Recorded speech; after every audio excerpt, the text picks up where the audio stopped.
فکر کردی میتونی بری ترکیه جلوی دوربین دل قلوه بدی، برای همه خط و نشون بکشی، پول پارو کنی و آخرش هم قصر در بری؟ دقیقاً همون چیزی که به خاطرش روی این ویدیو کلیک کردی داره اتفاق میفته.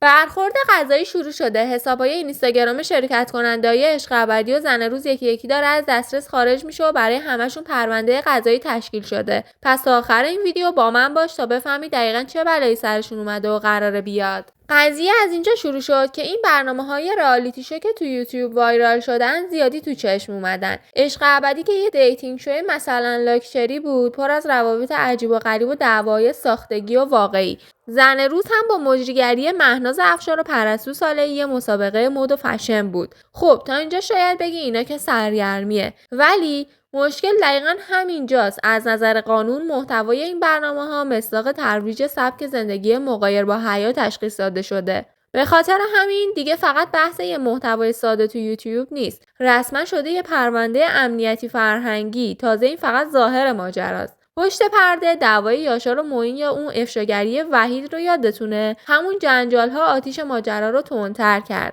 جالب اینجاست که فقط عشق ابدی زیر تیغ نرفته. برنامه زن روز هم با اینکه موضوعش فشن و لباس بود، بهش اتهام ترویج مدگرایی ضد هنجار زدن. یعنی از این به بعد هر کی تو هر برنامه‌ای خارج از ایران شرکت میکنه باید چهارچشمی حواسش باشه که چی میپوشه و چی میگه، چون ممکنه فرداش براش پرونده درست کنن. واقعا عجیبه نه؟ اینکه یه برنامه مد و فشن هم میتونه انقدر حساسیت زا باشه. اگه با اینجور برخوردها موافقی یا فکر میکنی زیاده رویه، حتما تو کامنت ها بنویس ببینم چندیم. لایک ویدیو هم یادت نره که یوتیوب این بحث داغ رو به بقیه هم نشون بده. ولی فکر نکنید قضیه با یه مسدود شدن پیج تموم میشه. این تازه اولشه. چالش اصلی برای این شرکت کننده اینه که تابعیت ایرانی دارن. یعنی شما هر جای دنیا که باشی تا وقتی پاسپورتت ایرانیه قوانین ایران هم دنبالته. شوخی هم نداره. به خاطر همین همشون تحت پیگرد قانونی قرار گرفتن. یادتونه یه دکتر تو برنامه عشق ابدی بود؟ دستگیر شدنش نشون داد که حتی حرفایی که تو برنامه میزنی هم میتونه برات دردسر واقعی درست کنه.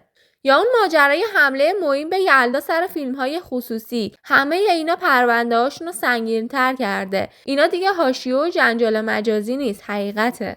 این اتفاق یه زنگ خطر گنده و قرمزه برای هر کسی که داره خارج از ایران محتوای فارسی تولید میکنه. این یعنی مرزهای جغرافیایی تو دنیای مجازی دیگه معنی نداره و حکومت‌ها میتونن شهرونداشون رو هر جای دنیا که باشن کنترل کنن. حالا سوال اصلی اینه، این بچه‌ها اگه پاشون به ایران برسه چی میشه؟ دستگیر میشن؟ احتمالاً بله. این یه پیام روشن و بدون تعارف به بقیه سلبریتی‌ها و بلاگراست. حواستون رو جمع کنید.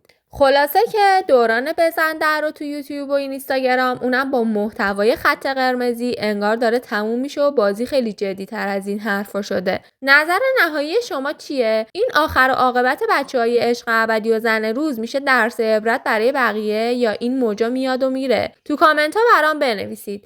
مرسی که تا آخر با سلبتون همراه بودید. تا ویدیو پشم ریزون بعدی، فعلا.